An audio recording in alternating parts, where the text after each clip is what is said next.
Thank you. I have to get my honey. I just need honey in there.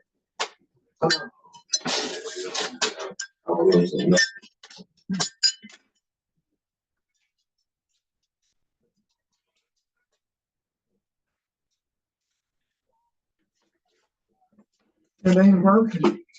It's not.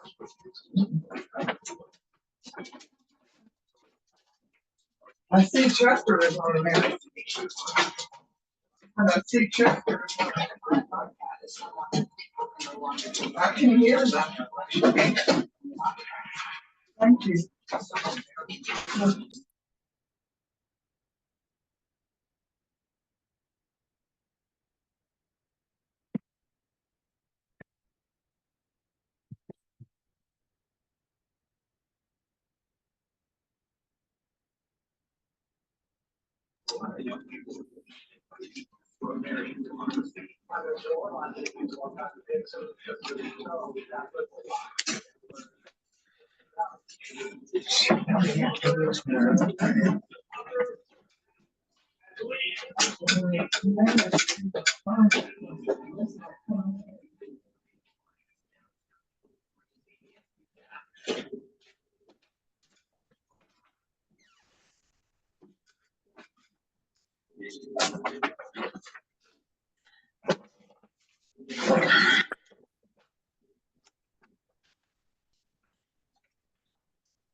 Mute.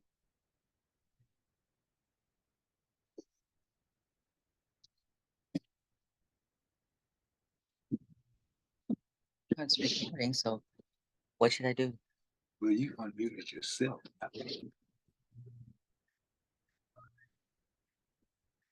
I did unmute. It's recording. You hit unmute for you. So I don't want to hit unmute. No, you want.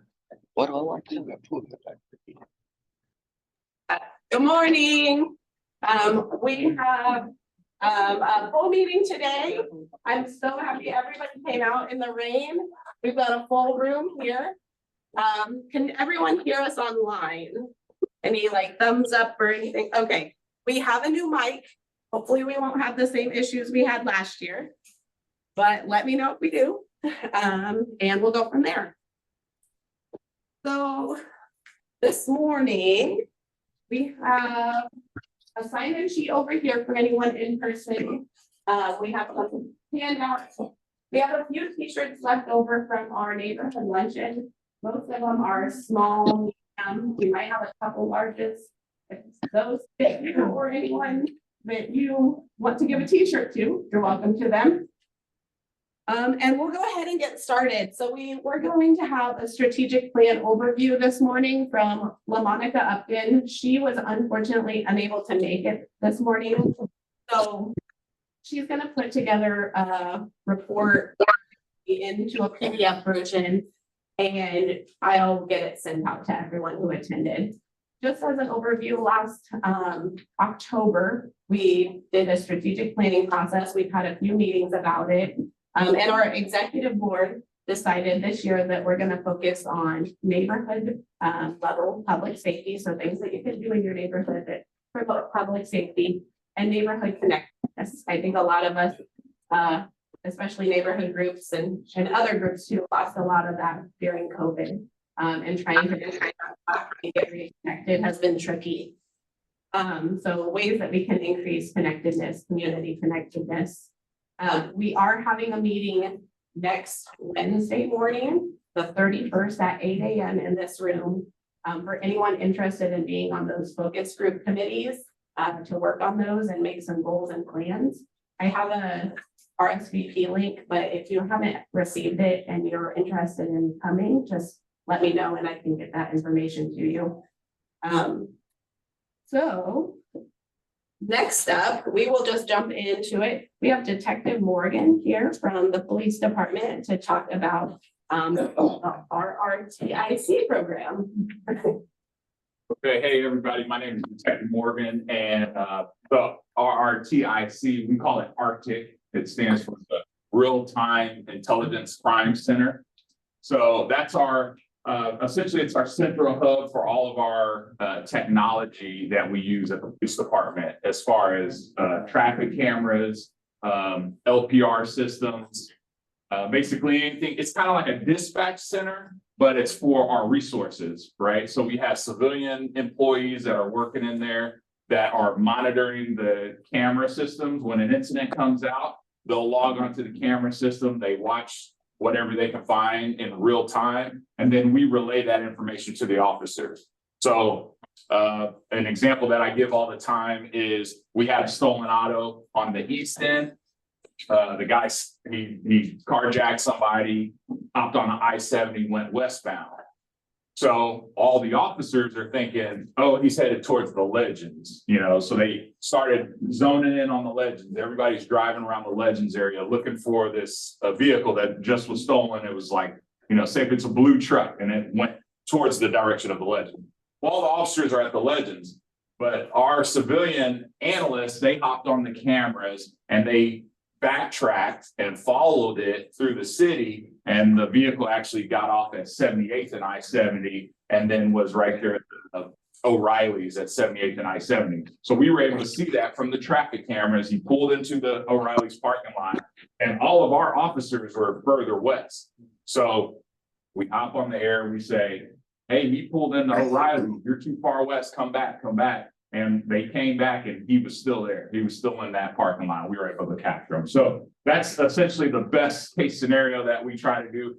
Incident happens, we hop on the radio, or we hop on the our Fusus system, and then we kind of monitor the cameras to help in any way that we can.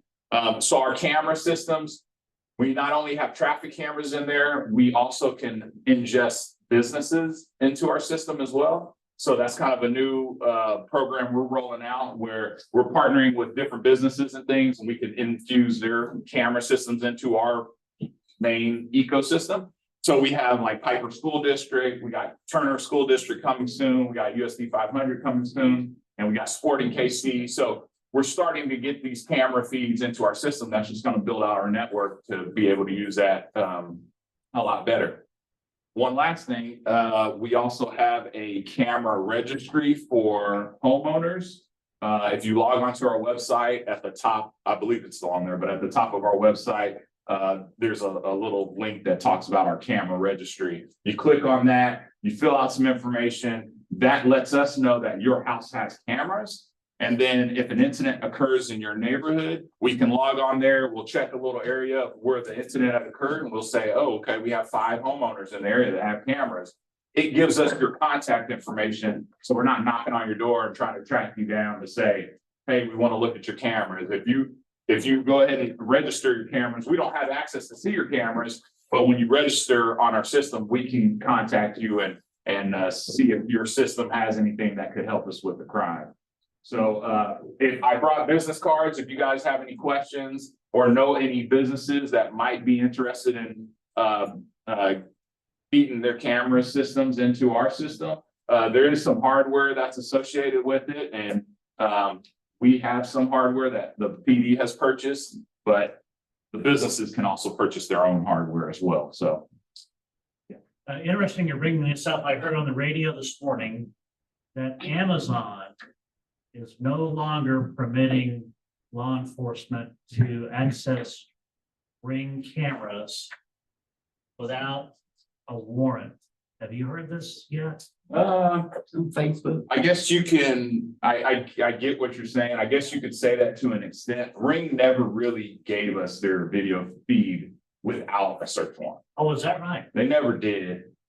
You as a homeowner can share your video feed Yeah. with us, right? So how it works is we log into a system, we can send a notification to your phone. If you're in the area of a homicide, I can send a notification to your phone and say, hey, I'm Detective Morgan, I'm looking for video. Is there a white car that passes past your house at 10 o'clock or something? You go on, you look at your video, you say, yeah, I do have that vehicle on there. Then you can share it with us. And that Ring doesn't care, it has nothing to do with Ring. It's you sharing the video with us. But we couldn't always just call up Ring and say, hey, we want to look at these videos. We can't, look at your personal video cameras without a search warrant. So yeah, that never was the case. They probably took the news story and. Maybe I misunderstood the story, but Yeah. I don't think I did. I don't think you did. I think that was in California too, wasn't it? Or the case happened in California. I don't know. Amazon controls the data for Ring, I guess. Yeah.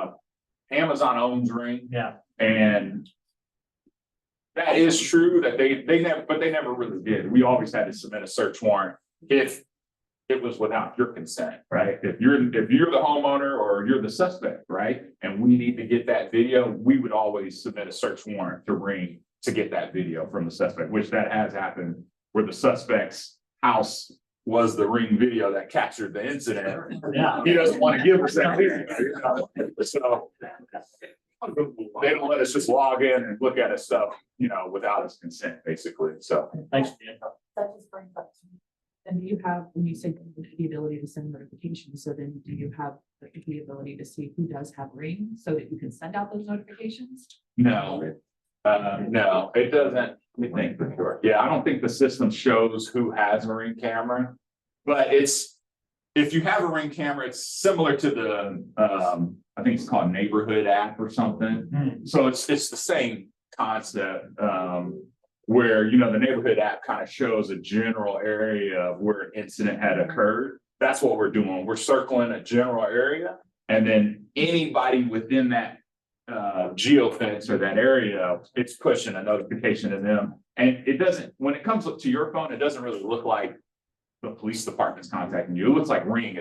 Ring hits you up and says, hey, something happened in your neighborhood. Do you have video? And and then you can click on it and it'll tell you the message that we actually type. So it's kind of vague, if you have a Ring app, you're getting notifications all the time for whatever happens in your neighborhood. Sometimes a stolen auto happens, and sometimes it looks like it's from the homeowner, and then sometimes it looks like it's from Ring.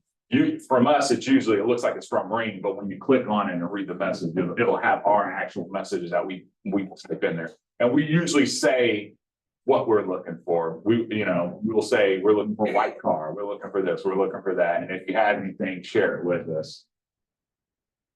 Where are you guys currently housed at? And are you a part of the new development? Is that what I heard? You're moving to that new facility? No, we're housed in headquarters.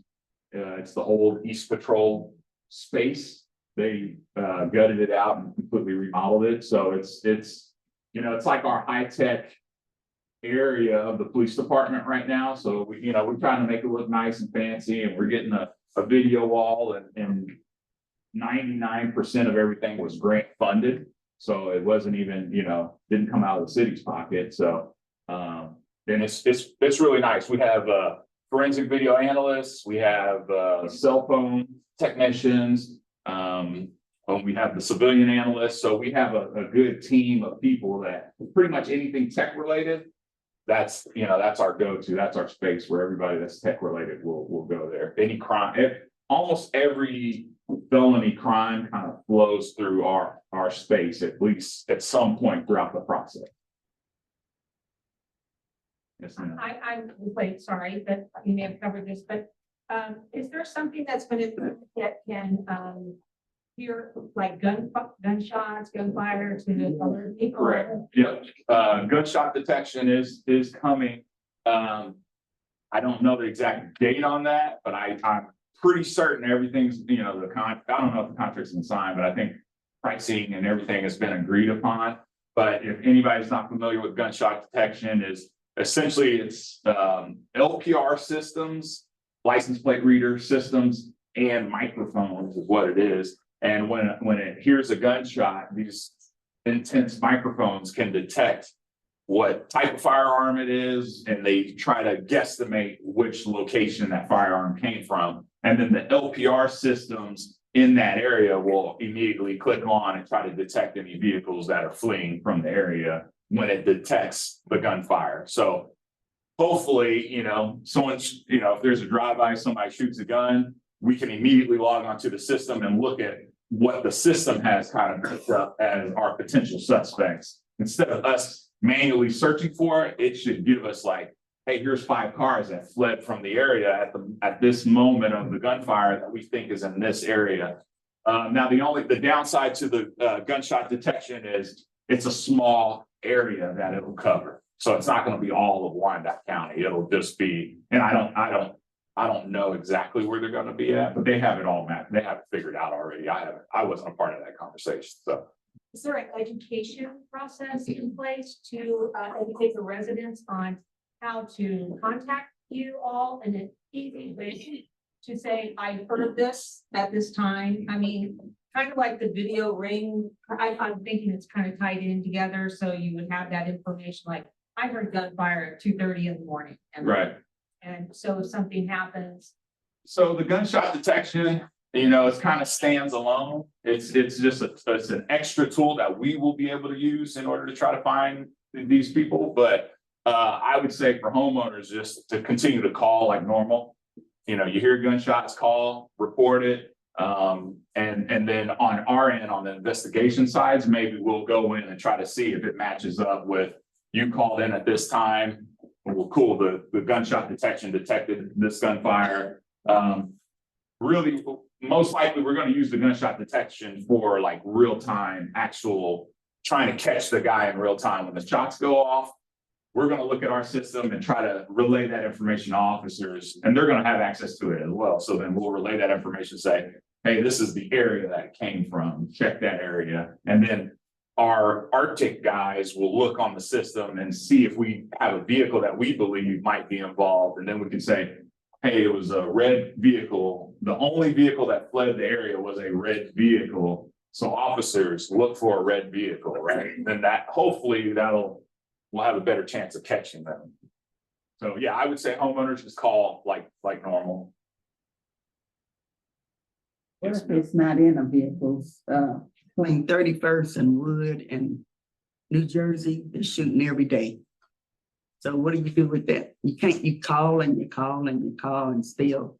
Right. I don't know what house. They say, well, what house it? I'm not gonna go out there and look. I get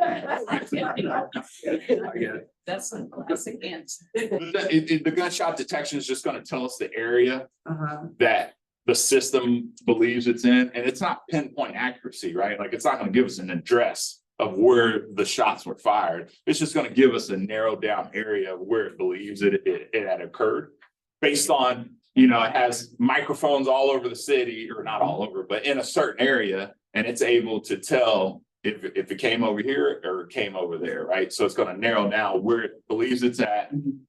That'll let us know, so then we can respond and see if someone's, house was shot, vehicle was shot, was there any property damage from the shots fired? So we'll go and try to look for damage or crime that might have occurred in that area, but we might not yeah, it might not be a vehicle, but we're just gonna go and see what we can discover.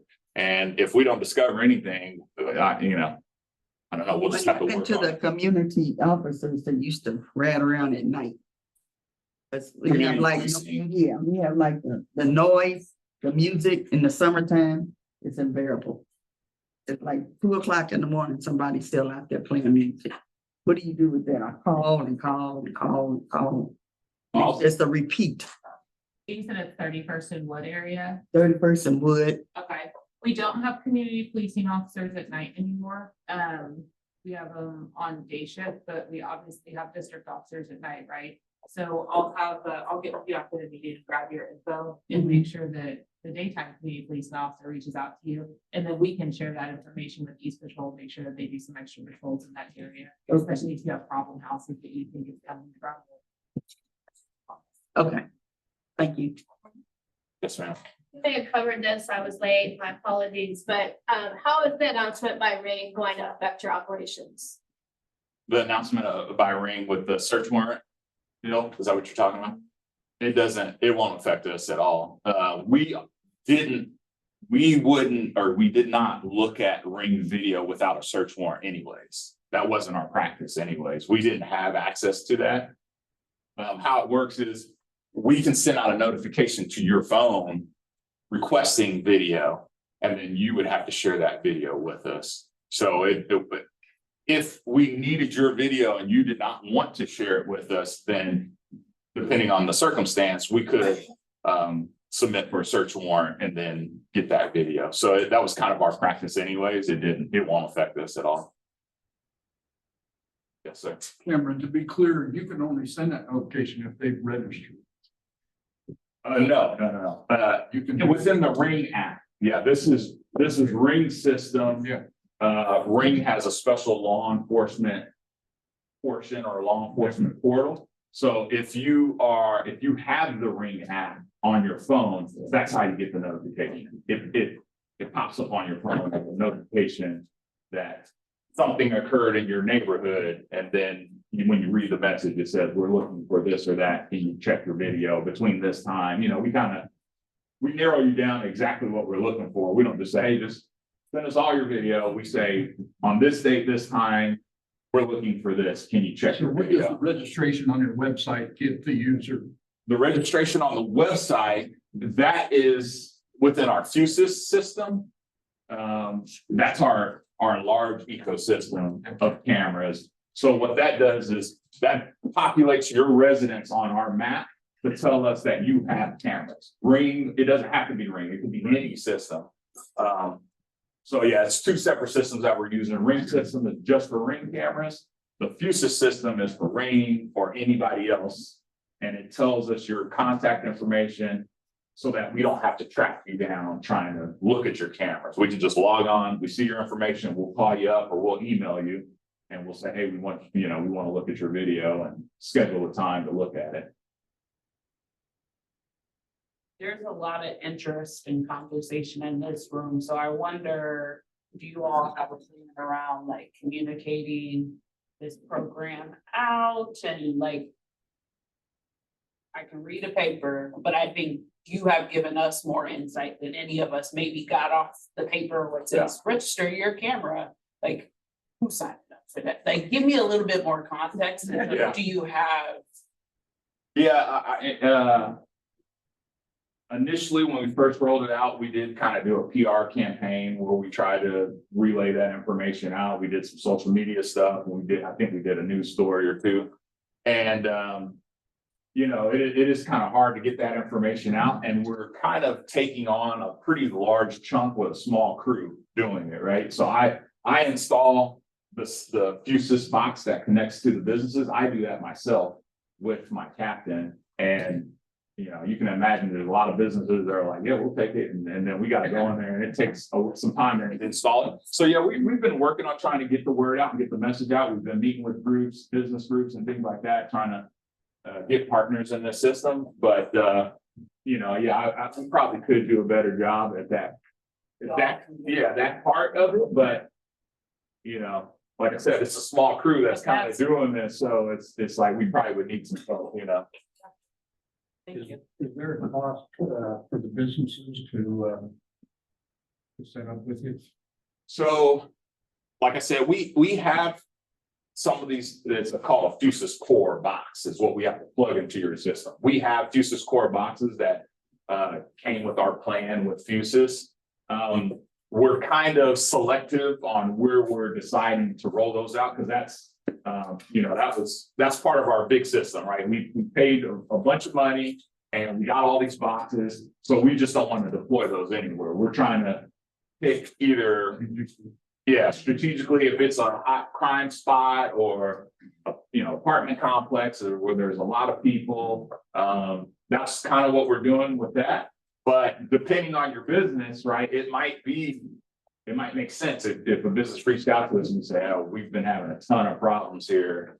We need to see their cameras, then we probably will put a box in there. But I'll be honest, with the school districts coming on, that kind of ate up a lot. USD 500 has, I think they had like 3,000 cameras. So each one of those boxes only covers 30 cameras roughly. So they have 3,000 cameras. We're going to use up a lot of boxes on just the school district. Piper School District took 10 boxes to install that one. So we're using up quite a bit of those boxes. We won't have a lot left over for deploying the businesses. So if the business has big pockets, they can buy their own? Yeah, and they're not that expensive. For that 30 box, it's like $600. So it's not unreal. And then they have a box that will take 4 camera feeds. That one's like $250. So not unreasonable. There is a subscription. Our package, we got, not only did we get boxes that we can deploy, but we also got subscriptions as well. So even if we can't deploy the box at your business, we may take on the cost for the subscription. But I think the subscription is like maybe $100 a year, maybe. So yeah, if you have a business, you pay, $350, you get a subscription for 1 year and you get a 4 feed. That because we don't need to look at all your cameras. We could take just your exterior cameras, or it's whatever you want to share with us. So the cost isn't terrible, but I understand there's some businesses out there that wouldn't want to pay it. So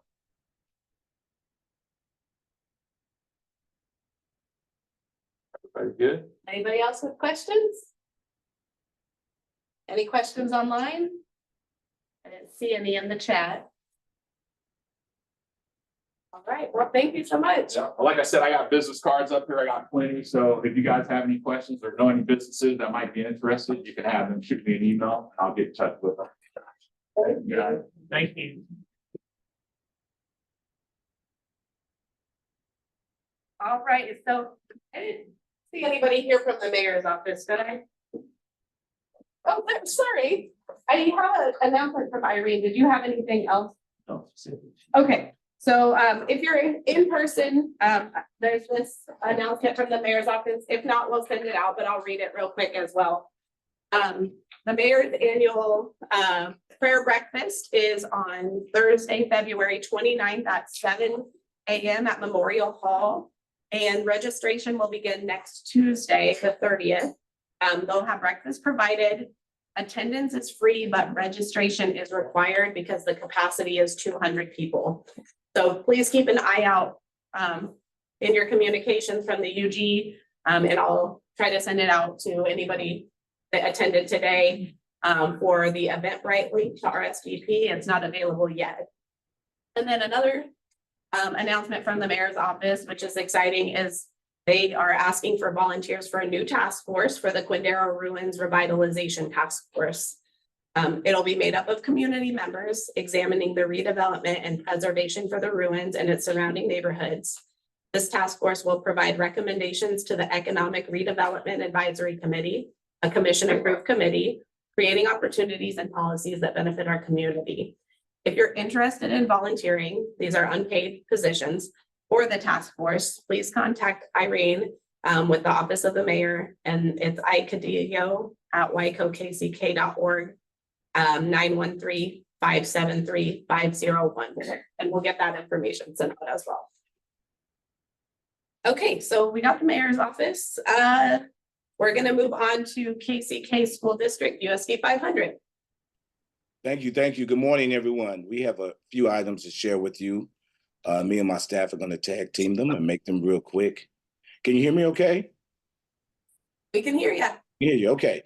Some of you may have heard that the district, the Board of Education passed a resolution to take a bond election to the voters on May 7th. We want to make you aware of this. We have a lot of information on our website. We'll continue to build and add more information to it. The bond issue includes construction of 2 middle schools, construction of 3 new elementary schools, a district aquatic center, a new main library, building additions, facility remodels and upgrades, and also deferred maintenance projects. So we want to make the community aware. Dr. Stubblefield will be at the Unified Government Board of Commission meeting this evening at 7, giving a presentation. I know that those meetings are live streamed, so if you want to take a minute to catch that presentation and see that meeting, I would encourage you to do so. And in addition to her presentation at the Board of Commissioners meeting this evening, she will also be giving presentations with various community groups. So if any of your community groups or organizations would like for us to come out and share information about the bond, we are happy to do so and look forward to doing that. I'm gonna add in the chat box here, there's also a video I just added if you want to share, and it has our board president, Randy, and Dr. Stubblefield talking about the bond. Also, I'm happy to announce that the district, we are launching a sports network. So this has given us an opportunity, it's a pilot program, an opportunity to not only highlight our student athletes, but to also provide real world experiences in broadcast production with our students. So we have a number of students sign up to work on the production truck and be part of this effort to showcase our students. So we're looking forward to that. Our first broadcast, which will be live streamed on YouTube, will be February the 6th. So again, this is an opportunity of those of us who are, which most of you in that room, remember back in the day when our sports was, high school sports was really popular. And we want to get back to that where we're showing support of our student athletes. So that's all I have to share. Marco or Francisco. Good morning, everybody. This is Francisco Litardo with Community Engagement and Government Liaison here in the Marketing and Communications Department at KCKPS. It's good to be with you again this morning. As part of our work in Community Engagement and Government Liaison, we wanted to make you aware that our superintendent, along with her colleagues at Piper, Turner, Barnard, Edwardsville, and Leavenworth school departments will be hosting a luncheon with the Wyandotte Leavenworth County Legislative Delegation on February the 6th, just a couple weeks away from now at the state capitol. This is an opportunity for us to be in front of our legislators and to continue to impress upon them those topics of importance to us as school departments, public school departments specifically.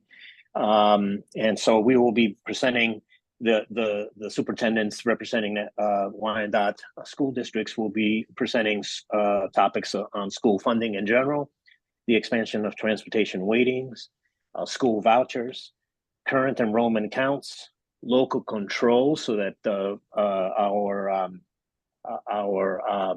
school boards can make decisions on their own, student suspension options, early childhood, and Medicaid expansion. These are topics that could take one luncheon. One of these topics can take an entire luncheon, but this is again just an opportunity to be able to present with them what our positions are on these points, so that when they have an opportunity to vote on bills and legislation, they have us in mind and are supporters of public education. That's just information topic for you today. Thank you.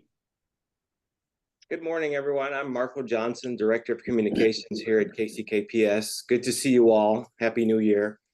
We've got a lot of great things going on here in the district. Just this past Thursday, we had a ribbon cutting at Carl B. Bruce Middle School, where they have a brand new medical detective classroom for students. So this classroom will help students learn and study the human body, things like diseases and obstructions that we go through every day. So this was courtesy of a $50,000 grant from Next Era Energy Resources. So with that grant, we were able to reconfigure a classroom. The classroom has brand new VR headsets, video monitors, safety goggles, scalpels, and they all the students get to play with Sheet Brain. So this is a great deal for our students, and we are so happy that the community is pitching in and helping our students. You can find the story on our website, kckschools.org, where you'll find all the other great events that are happening with our students. As a matter of fact, our students with the special education club, they won a $10,000 grant from the Battle of the Brains competition, which was held 2 days ago at Union Station. There's a story about those students. So there's plenty of exciting things going on in the district. So we encourage you to go online, kckschools.org, and check it out. Thank you.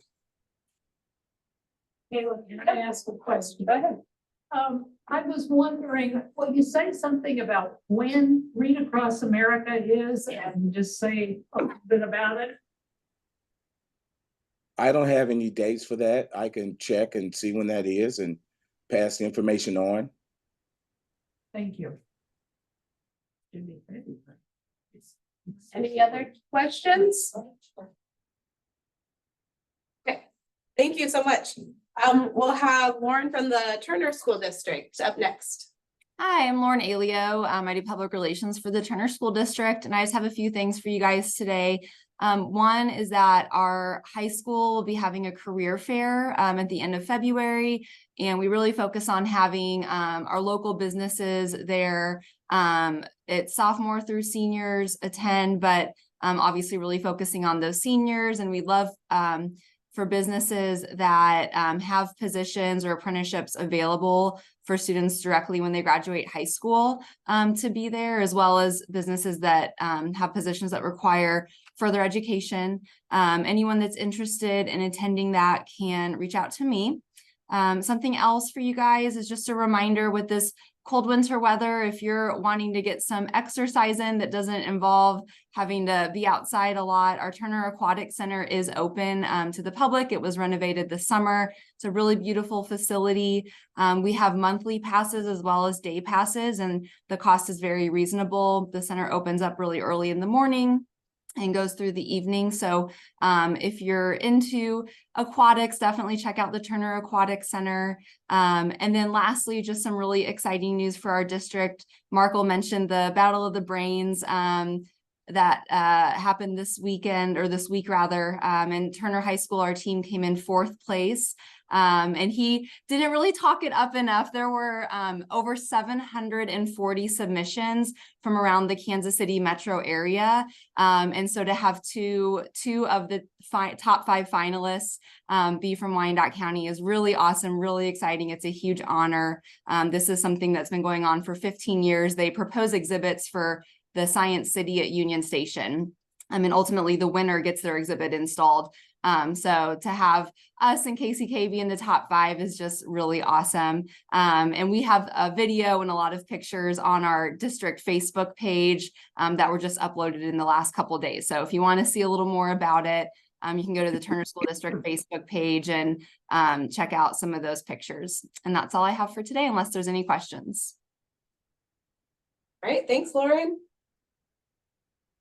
Are there any other updates from the KCK Police Department? Okay. And then Greg with the Neighborhood Resource Center, he had to get off the call, but he said he'll have some updates next month. Board of Public Utilities. Hey, everybody, David Melhoff, Chief Communications Officer at BPU. Couple of quick things going on. I think I'm with all of you, so thankful to be through this cold weather spell. It was beyond ridiculous. We had some outages, not as many as other utilities. We did have quite a few folks that had frozen water lines. Particularly in older neighborhoods. I live in an older neighborhood in Rosedale, and I can't wait for my water bill, but I left my water running the whole week, but I'm never gonna have frozen pipes. I went through it last winter. I'm not gonna do that again. So I'm glad we got that weather behind us.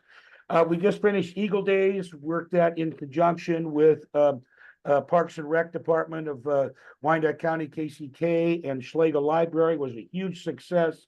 We have it every year at this time.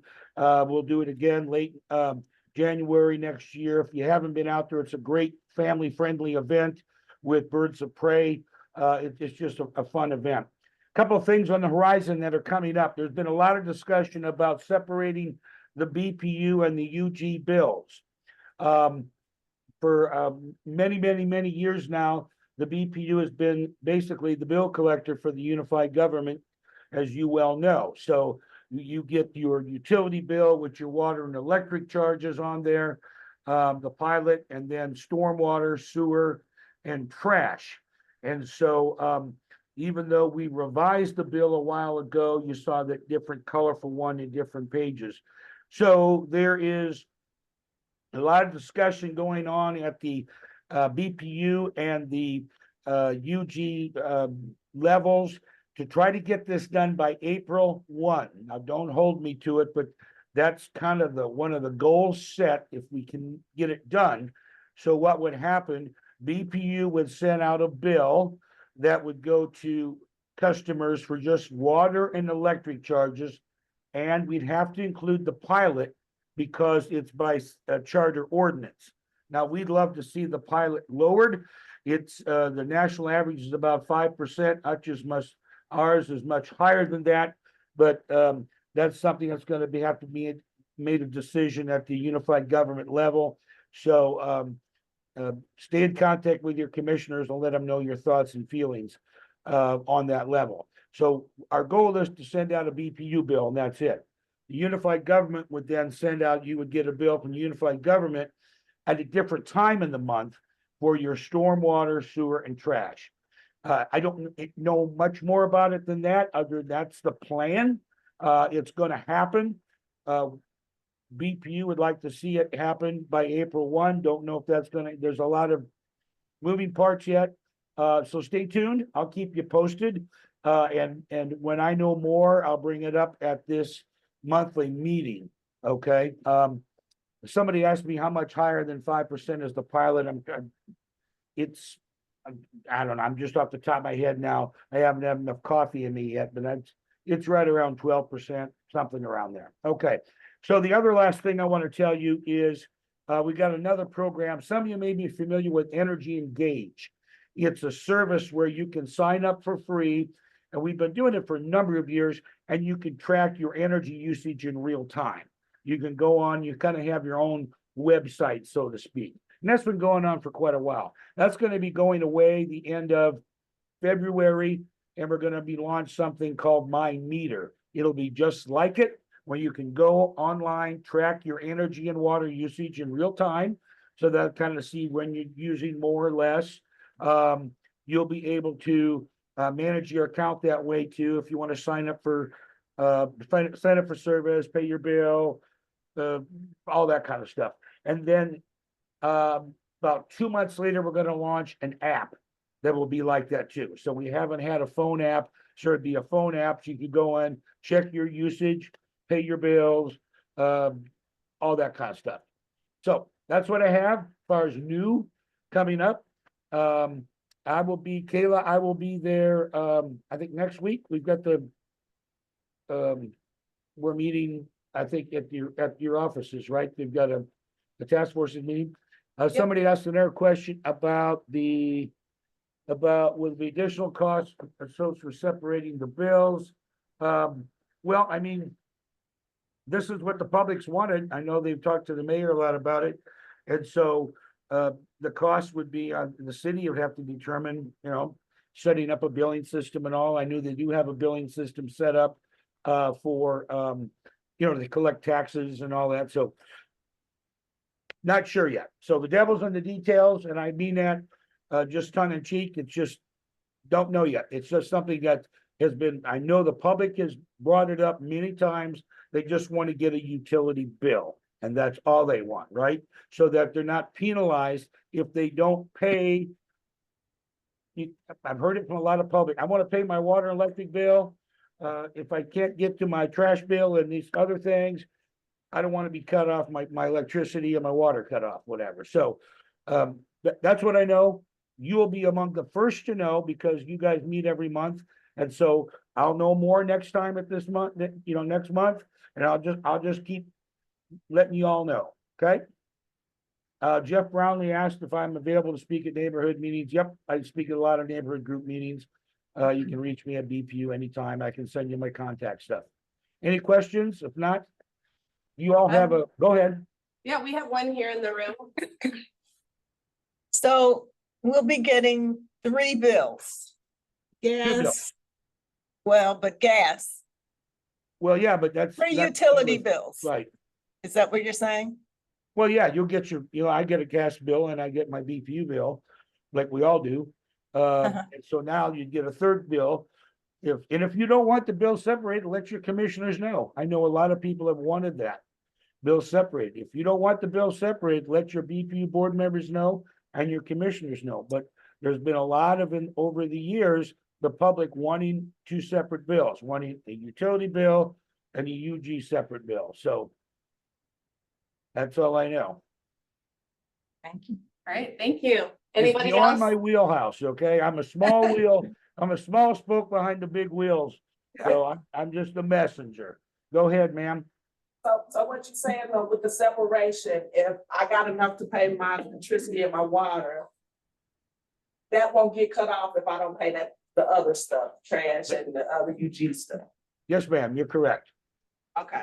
That's the way people have kind of wanted it. They wanted to say, I want to get to my, and they're gonna have to figure out a different time. So if you get the electric water bill at this time of month, then maybe later in the month, you get your trash bill and how that all works out. So I know like in other cities, KCMO, you get a trash bill, you get a city bill for the sewer and you get your average bill and all that stuff. So there's somebody else with a hand raised. Boy, did I start something today.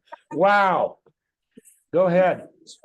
But you still have the pilot on your water and electricity, right? Yes, we do not have an option. That's charter ordinance. That's not a BPU charge. That's a city charge. And so it's a pass through. It's there. So. We put it on Right. Stay tuned. I'll keep you posted to more information. And Kayla does a great job of letting you all know through her e-newsletter and all that. So I'll send info out. All right, thank you, David. Hey, have a good weekend. And guys, if you're a fan Sunday, bye-bye. Thank you. Do we have anybody representing the sheriff's department today? Yeah, There you go. Mike Cronin, captain of the sheriff's office. Just a couple things real quick. We're excited to say we had a recruit class start last week. 6 individuals did. That being said, we are continually looking for more applicants. Our next testing date will be February 22nd. And then another date to keep in mind, a tentative date anyway, for Saturday, February 24th. The sheriff's office is bidding on their Citizens Academy.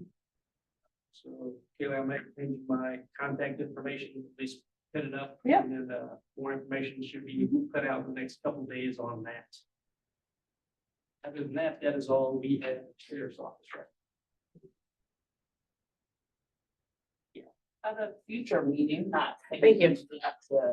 Can you provide an update on the cadet program for I know you all had rolled out last year and now it's reached the 1 year. Yeah, so that's the cadet program, just got up and running again. I think last, with all this bad weather we've been having. If there's no school in session, obviously they won't be transported out to the sheriff's office. But now that the weather has kind of calmed down, they have been short this last couple of weeks. So yes, we do have a new class. I think there's 9 students in there. From around Wyandotte County. That'll be something that I, as well as the Unified Government Public Safety Recruiter, we will once again go around with all the schools this year to do the same thing. Keep that program up and running and to, hopefully gain interest from those kids, not only to provide them with the education of what we do there, but then hopefully turn around and get some applications out of that after they're done. You know from your last class, how many cadets have joined? So as of the very first program that started kind of later in the process, we actually only had one recruit or cadet at that time. And he in turn has shown interest in applying. He has since enlisted in military. But after he is done with that, he said he is definitely still interested in coming back. Thank you. Marco, I saw your comment in the chat. Which part did you miss? So when the officer first stood up, I think he was a little ways away from the microphone, so I didn't hear what he initially was talking about. For the cadet program? Yes, see, I didn't catch that part. Oh, okay. I just wanted to clarify what information you needed.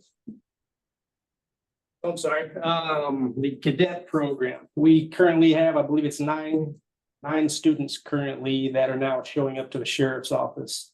I believe that is Tuesdays and Thursdays.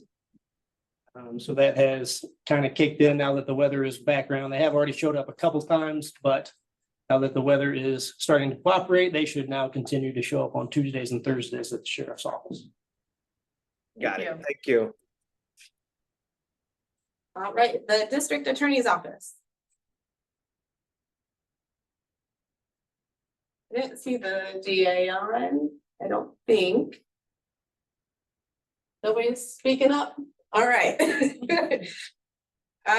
Fire department, do we have anybody? There's Yes, good morning, Chief Droppelman here.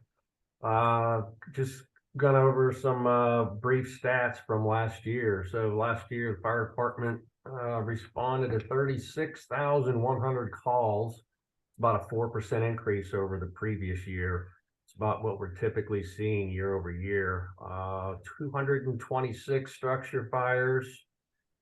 Along with those structure fires, we had 7 civilian fatalities, 7 civilian injuries, 17 firefighter injuries. Our inspections division conducted 2,820 inspections on commercial buildings and discovered 4,750 plus violations that were cited. Just about all of them have been corrected. Numerous of those buildings required multiple inspections due to high violations. Our community risk reduction unit installed 176 smoke detectors last year throughout residential properties, and that's not including the Red Cross block drive that took place last fall. And your safety tip of the month, which is, I guess, a little late since the cold weather has broken, but I'm sure it's going to get cold again. But I went to one of the big box stores the other day, and there are not any space heaters left on the shelves. I guess everybody's had to use that to supplement their heating, but make sure you don't hook those up to extension cords or power strips, and keep a 3-foot distance around them. And that's all I've got. I will attach a NFPA PSA on space heaters here in the chat box if you guys want to download it. all right, thank you. Next up, Department of Planning and Urban Design. Any updates? Yes, good morning, everybody. Gunnar Hand, Director of Planning and Design for Unified Government, Wyandotte County, Kansas City, Kansas. I just had a couple of things that I wanted to keep everybody aware of across 2024. There's some long-range planning processes that are happening both regionally and countywide. Following up with our the update to the Plan KCK comprehensive plan last year. The first one is a bi-state project, so it's being led by our Metropolitan Planning Organization. That organization is called the Mid-America Regional Council. Some people call it MARC. So Mark is leading a bi-state corridor plan that basically goes from the Legends through downtown KCK, downtown KCMO, and out into the city of Independence. This is a congressional effort. It's quite a bit of long-range planning work and money, but Mark is in the process of hiring a consultant right now to lead that effort. It should probably get started somewhere in, I would say, the spring. So for those communities that are along, for instance, State Avenue, which is our primary transit corridor, you'll be seeing quite a few meetings, both locally in partnership with the unified government, but also regionally. And it is a big enough project that I would say that it would probably be germane to everybody in Kansas City, Kansas. So I would encourage you all to get engaged. We'll be posting some more information that'll come out to you all in coordination with Livable Neighborhoods, but also through our other outlets. We have a Plan KCK listserv that I think some of you hopefully are on, and I can share that information. So there's other avenues and information that will be shared about those future events. Also, in coordination with that effort, the unified government in partnership with the cities of Edwardsville and Bonner Springs will be doing a countywide Vision Zero action plan. That was an identified need coming out of the GODOT countywide mobility strategy, which kind of outlines transportation policies and priorities for Kansas City, Kansas. Again, in collaboration with with our partner cities in Wyandotte County. And so essentially that project is going to do an analysis of all of our most hazardous roadway segments and intersections, identify what those high hazard areas are and what they are causing those issues. Those are often related to the design of the intersection, sometimes the speed of the roadway segment, but really identifying where some of our most problem areas are, and then work to redesign and hopefully then proceed in following years to follow up and reconstruct some of those intersections. So that analysis will also be getting started probably in the spring and last for about a year. So you'll see some more information about that. The last thing I really wanted to talk about is on February 7th from 4:30 to 6:30 p.m. There will be an open house hosted by the unified government. For those of you who don't know, we are in the process of going through a request for qualifications, request for proposals process to redevelop 2 UG-owned sites, one at 4th and Minnesota in downtown Kansas City, Kansas. The other one is the old Indian Springs Mall site. So this meeting in February will be related to the Indian Springs Mall site. We wanted to make sure that we gathered some community input before we released the request for proposals, which will ask developers who were pre-qualified for Indian Springs to submit their proposals for that location. So again, in a way, these are also coordinated a little bit with that bi-state corridor plan that I mentioned earlier. And so if I will put in the chat right now the link to more information about the redevelopment process globally, which has information right at the top of that webpage about the open house that'll happen from 4:30 to 6:30. With that, following up on Plan KCK, again, I heard it note a little bit earlier. If anybody wants the planning department at one of their neighborhood meetings, please let us know. It is part of our effort and something that was identified as a need through our comprehensive plan update last year as well, to get the planning department out into the community, not just with our neighborhood business revitalization organizations, but the neighborhood associations, homeowners associations, and others that are represented in this room today. So squeaky wheel gets the grease. So if you guys want to help us prioritize, if you have time or space in your agendas to come and talk or listen to your needs and making sure that the unified government is working towards those goals, I'd be happy to do that. My staff would be happy to do that. And you might see me otherwise, but I would encourage you to be patient because there's only a few of us in the planning department and there are a lot of you, but we look forward to that work in 2024. Thanks, Gunnar. There was a question, if you have any updates on the Rock Island Bridge project, how it's coming along, and if there's an expected completion date.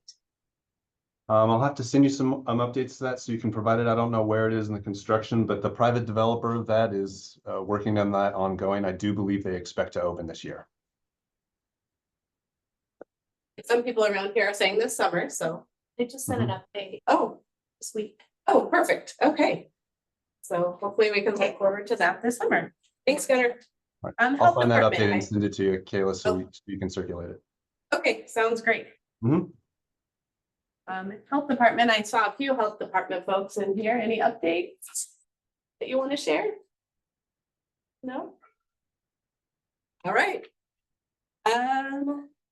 I did want to briefly mention with the health department, and we'll talk about this more as our strategic plan goes on. The two identified areas of our strategic plan, public safety and connectedness, also happen to align with the next phase of the community health improvement plan. So if there's ways that we can collaborate and work together on things instead of working in two separate silos of work, we would like to do that as much as possible.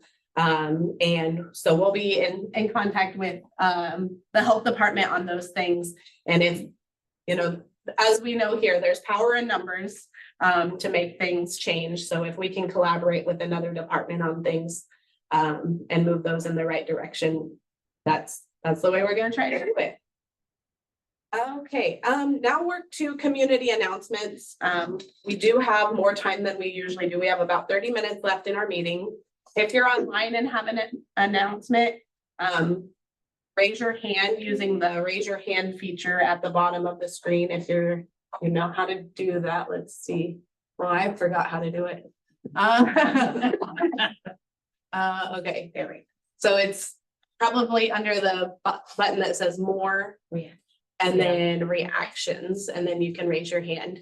And so I'll try to call back and forth from online and in this room. Adrienne did send me a message in the chat. She's with our budget office. So Adrienne, I'll have you go ahead and go.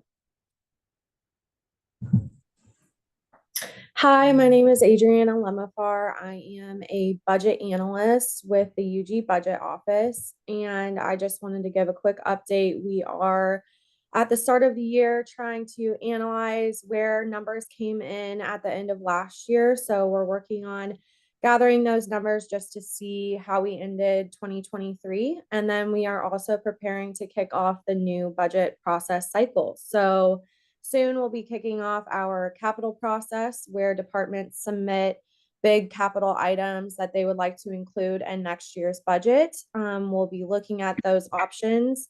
And in April, we're going to have our big public outreach push. So we'll be doing the DOT talks again, having those at several locations around Wyandotte County. And if you have a neighborhood group that you are interested in having the budget office come and talk to folks about the 2025 budget and what people can expect and what people would like to see in that budget, we are definitely trying to get more involved in the neighborhood groups. So you can reach out to me. Kayla has my contact information, or just the budget office in general about that. Thank you. Thank you.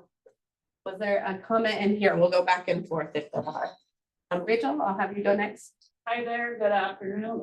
Good morning. Good morning, everyone. Rachel Russell, Cross Lines Community Outreach. I just wanted to share on the back of if you grab this over there was some information about the KCK cold weather shelter. I don't really have an announcement. I really just want to share our thanks and gratitude to many folks in this room.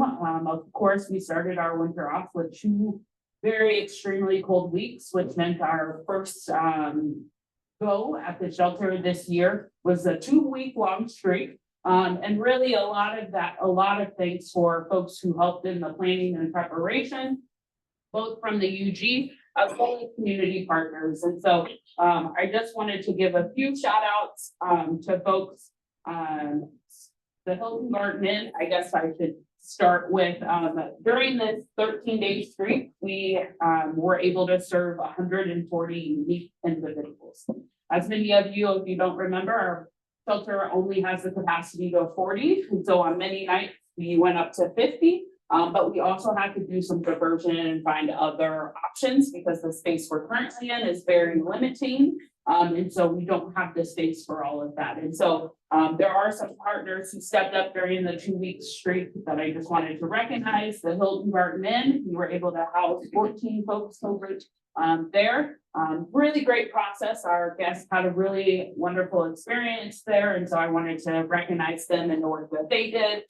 Frank Williams is typically open till 1:30. They extended their hours until 4:30 during the last 2 weeks.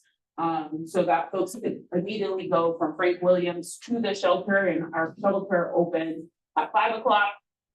And then, the KCK Fire Department, there is Jess, one of the paramedicine. She, every night that we've been open, she has been there to provide both, triage, so to say, but also, we have seen an increase in, cold weather injury. And so frostbite, was something both with the snow and the rain and standing outside, and you do still have to go up and down the street.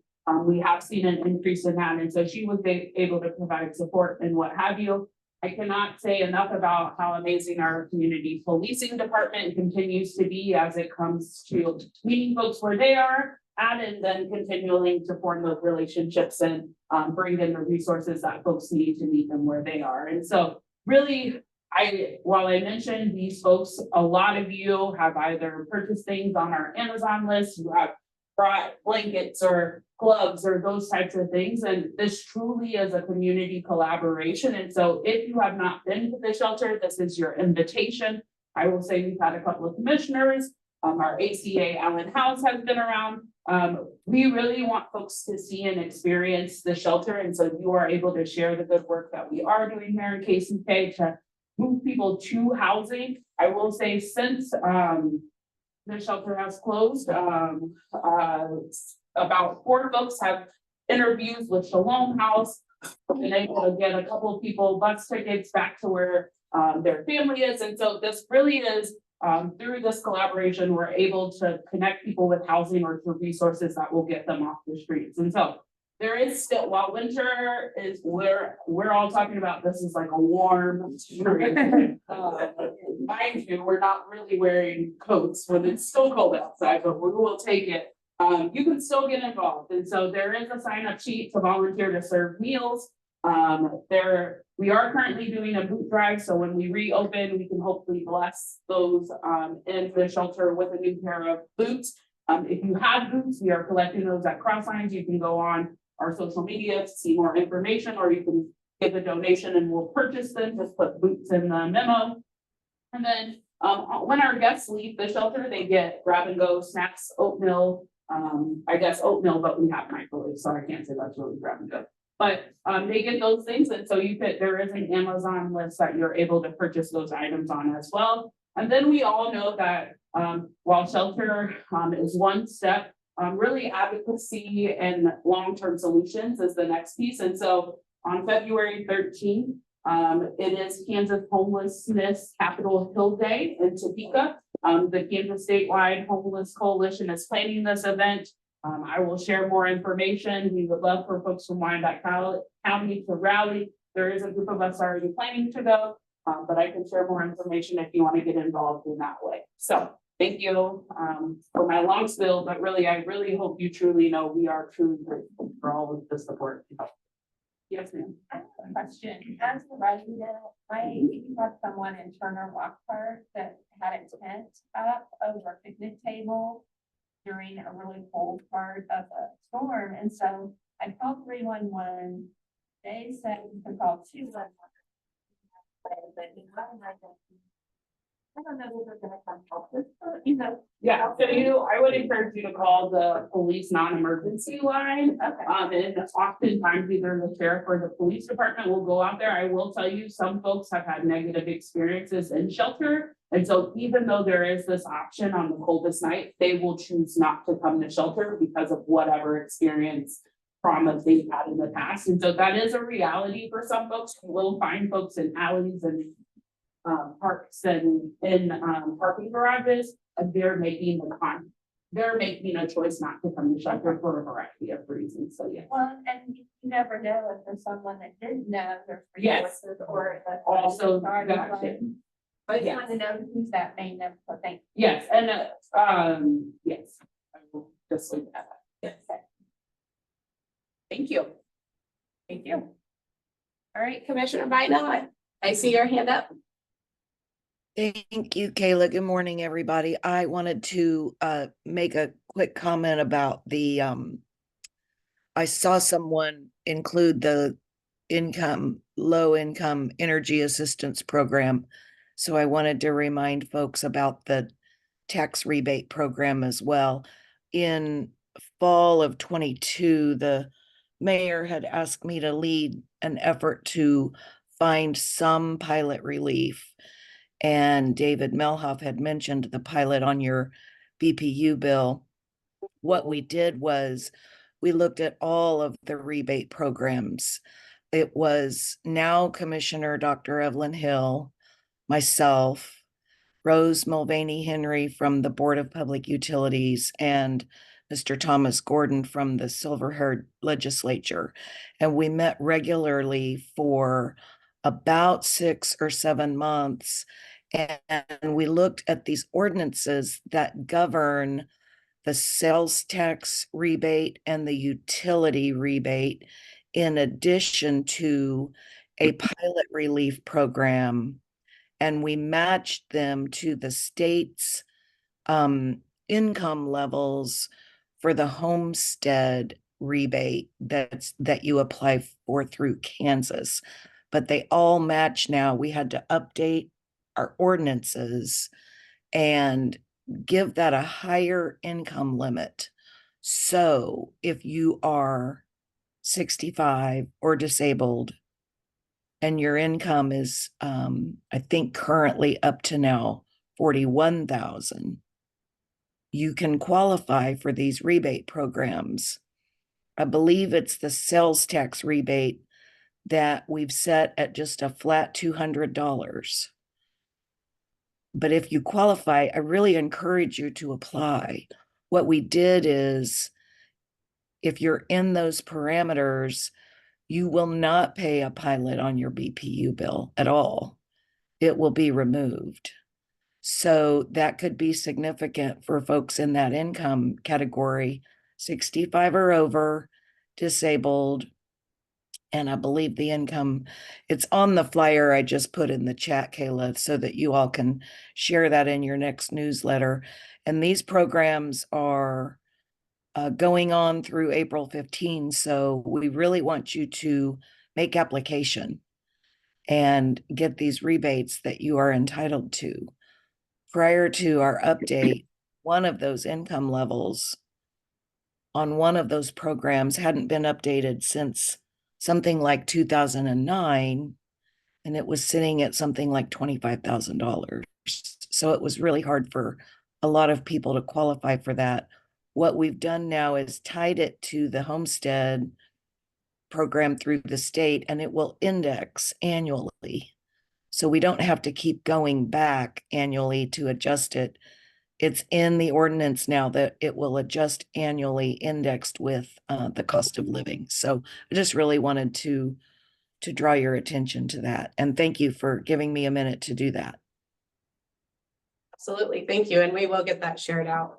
I see Connie in here with the announcement. All right, go ahead. My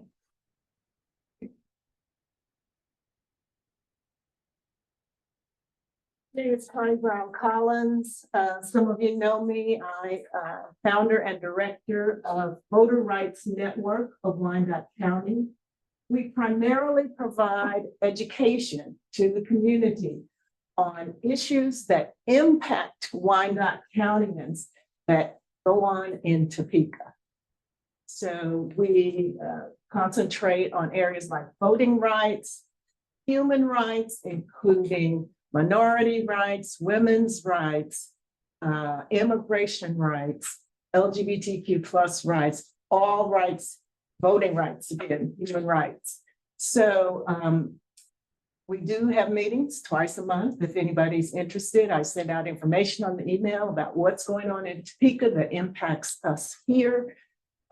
So let me know if anyone would like to receive that information. What I'm here today to talk about is we are hosting with an organization called Equality Kansas and the Wyandotte County Public Health Department, KU Med Center, Vibrant Health, ACLU, Loud Light, and many others.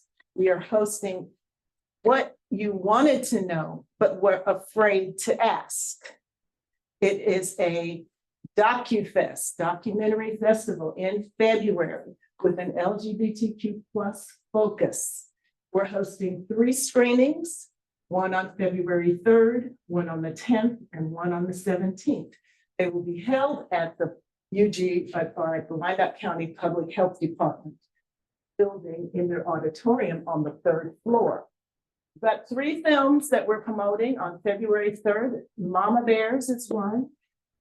It has to do with very conservative Christian mothers who ended up having LGBTQ plus children, and their challenges with schools, their challenges with their churches, their challenges with their neighbors in life. So it's very interesting. I got interested in this when I first saw this movie on PBS very, very late at night. I was fascinated. I couldn't take my eyes off of it, even though it was very late. So it's just education that, you know, I didn't have. And I thought it would be interesting for others to have it. Our second film on February 10th is called Everybody. Everybody is about individuals who look one way on the outside, but may have very different organs, may have very different chromosomes, may have very different hormones on the inside. And their challenges, when they are infants, they're identified by scans and things. And doctors already know, okay, there's ambiguity in this person, even though they look one way. Typically, in the past, doctors have checked a box and assigned a gender to these individuals. And as infants, they are started on surgeries to direct them toward a specific gender or a specific orientation. Well, this wreaks havoc in the person, you know, and individuals later in life, these same individuals decided, well, you know, we are going to come out and talk about this. You know, doctors initially had told them to be quiet, be silent about it, and their parents to be silent. And these particular individuals that are profiled decided we're going to break the silence and we're going to come out and talk about ourselves. Our third film is called Gender Affirming Care in Kansas City. And this is a KC PBS documentary. A Flat Landing Focus is the show. And it's interviewing doctors, interviewing professionals, interviewing resource providers that provide gender affirming care. So interesting information, educational information. We'd love to have you. I have some flyers. If you'd like to take one, feel free. If not, I understand some people have very strong opinions about all this, but again, I'm at a point in my life where I'm open to learning and growing. And, you know, there's just lots of avenues to do that, lots of information out there. And again, these are all documentaries that have been produced by very credible folks. And we'd love to see you there. We'd love to see your organizations come out too. Yes. I think education is everything. I'm just curious on the gender affirming care portion. Is that for folks over the age of 18 that you're promoting, or? Oh, probably, yes, absolutely. I mean, all the laws are in that direction, absolutely. Although, if you'll see in one of the other films, Mama Bears, that young children, very, very young, you know, start trying to define and decide who they are, you know, in terms of gender identity. And, but I'm sure it'll be cleared up. You'll be able to ask plenty of questions, and this is what this is for. You know, what you wanted to know, but we're afraid to ask, or maybe we're hesitant to ask. And that we have panel discussions after each one of the films. We have medical professionals, mental health professionals, we have LGBTQ parents, children that are older, obviously, and educators as well, because educators run into some of these issues in the schools. So the format is to be able to ask your questions, to be able to, you know, want to talk about and discuss some of these things. So Again, we hope you come out. We realize it's a controversial topic. But again, it's all about education. Thank you very much. Thank you. Okay, what's going on? Couple of quick things. Joanne Woody, Executive Director for the Greater Kansas City and Northwest Missouri Red Cross. And just a reminder, currently Red Cross across the country and other blood bank institutions have facing a very definite and really drastic drop in the number of donors presenting blood drives. And so in order for us to help, continue the steady flow and, the steady supply of blood products to our hospitals and medical facilities that provide, emergency care after surgeries or for new mothers, who experience some sort of emergency during childbirth. Maybe it's patients who are trying to cope with sickle cell disease and the impacts of that. In order for us to maintain that steady level of blood supply, we need our donors to step up and help us, continue that. So if you are a current and regular blood donor, thank you. If you are thinking about maybe, but like needles, I don't know about that. I encourage you to reach out. We do have a great. I can't hear you, Joanne, on the screen, sorry. Okay, better? Is it better? Online? Yes, okay. Can you hear me better? Okay, sorry. So to help us, maintain that level of blood donors coming into our blood drives and things like that. Again, if you are a current blood donor, thank you. Appreciate every time you walk in the doors. If you are not a current blood donor and you think you might be able to or interested in looking at becoming a blood donor, happy to answer any questions. Our redcross.org website has a ton of frequently asked questions that answer everything from, can I donate if I've traveled? How old do I have to be to donate? Are there weight limits? What medications? All of that is answered on the website. And so we welcome you to explore that. You can also reach out to me anytime. And I can either, if I don't know the answer to the question, if it's blood, I probably don't. But I have people who do. I work with some really smart folks. And so happy to get folks pointed in the right direction. If you are a community organization, a partner, a company, and if you think you would like to host a blood drive, reach out. Our teams are amazing. I hope, Kayla, I hope it was a positive experience here at Livable Neighborhoods. Easy peasy. Earlier in the month. We're always looking for new partners to help us supply that, to meet that need. And the other thing that I just wanted to touch on, kind of tagging on to the number of fires that we're seeing, that Wyandotte County, Kansas has experienced in the last year. We're seeing that everywhere. The American Red Cross, we have volunteers that can come out to community groups, to businesses. We can do it here to provide some very interesting and very informative and basic home fire safety, how to design your escape plan and just some components of that. Love to have the opportunity to help share information on how homes can be safer, how people can be safer, and what you can do in your own homes to be safer in the event of a house fire. So, thank you. I am Ruben Rodriguez. I am the admin soccer coach at the community college. And I asked Kayla if I can come out to your meeting and let you know what we have to offer.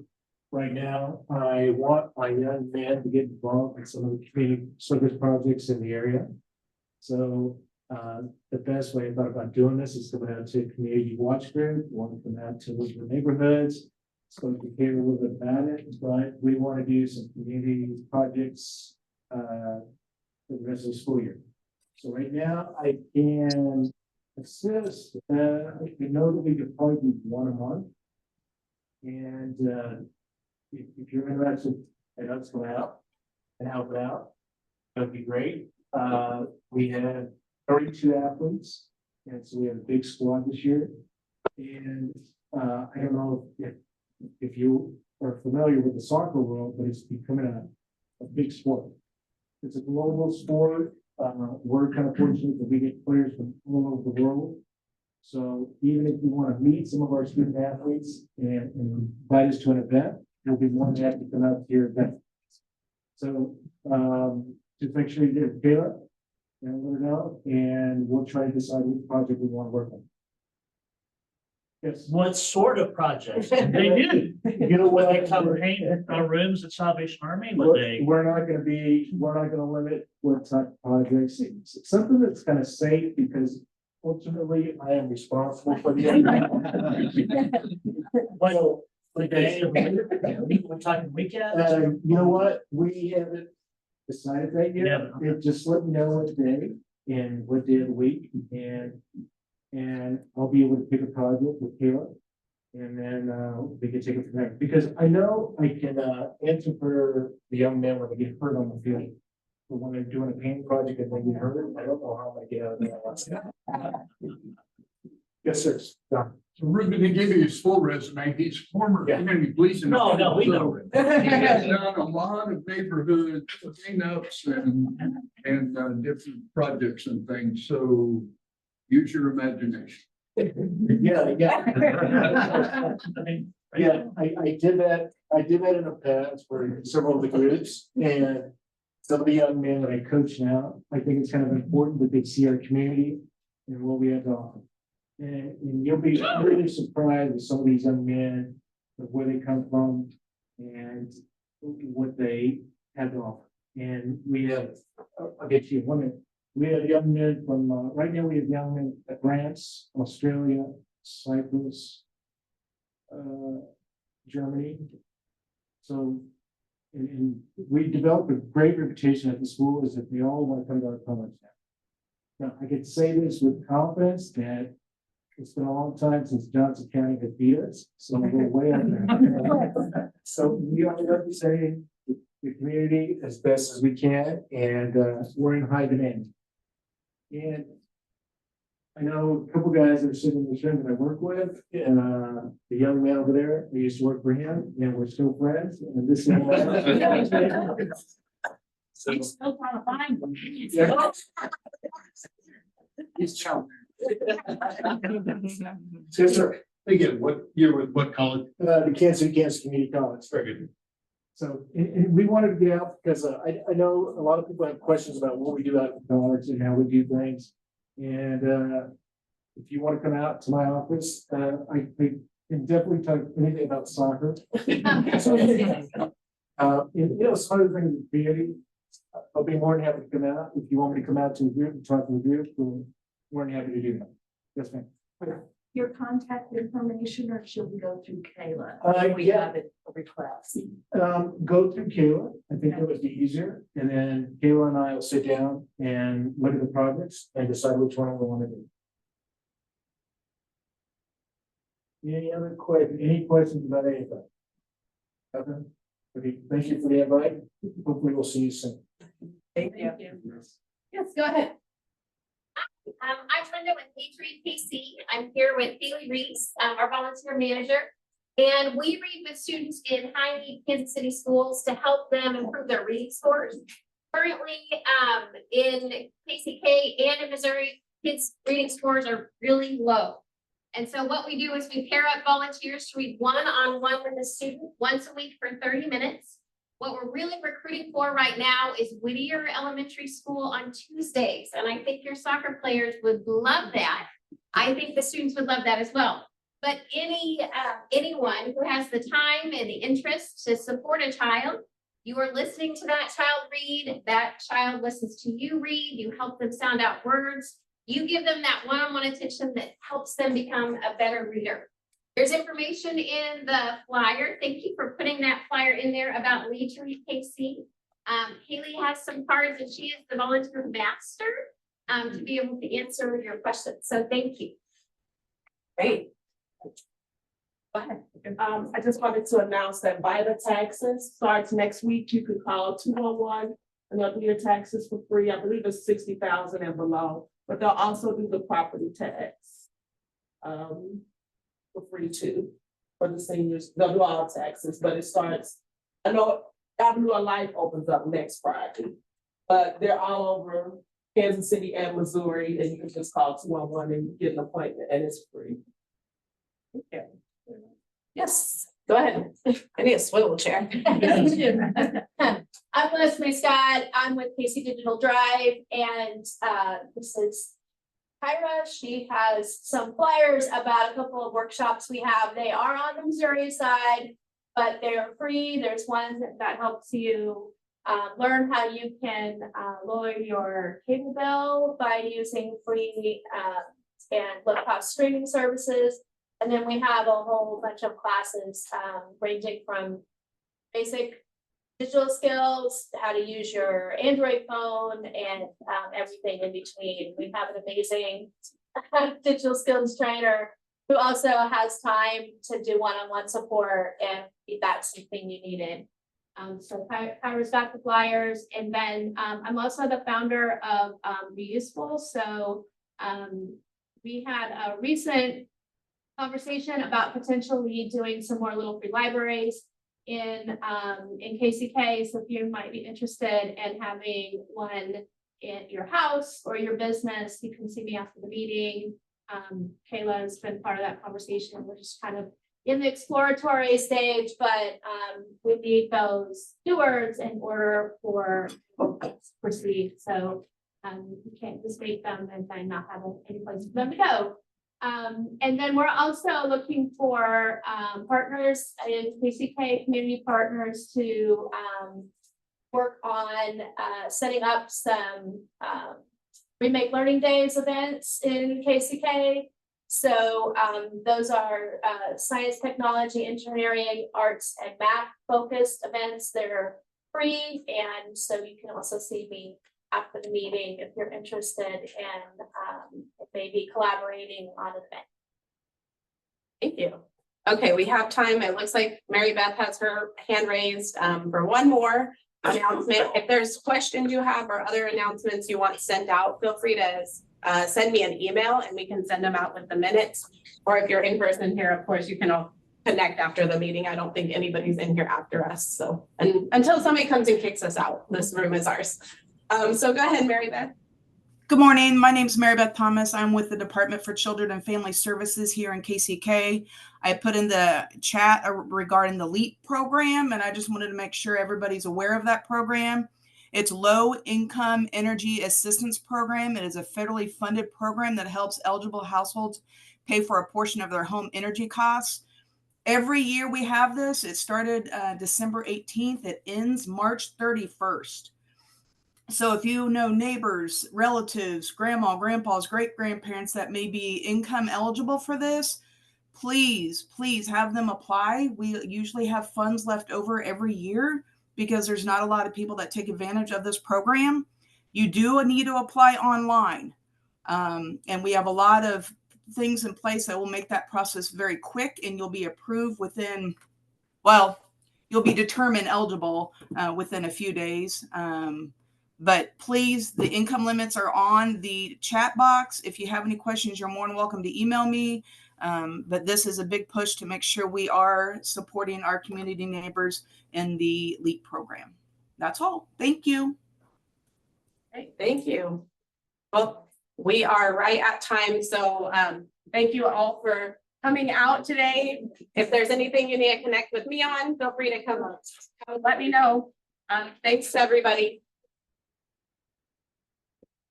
Thank you.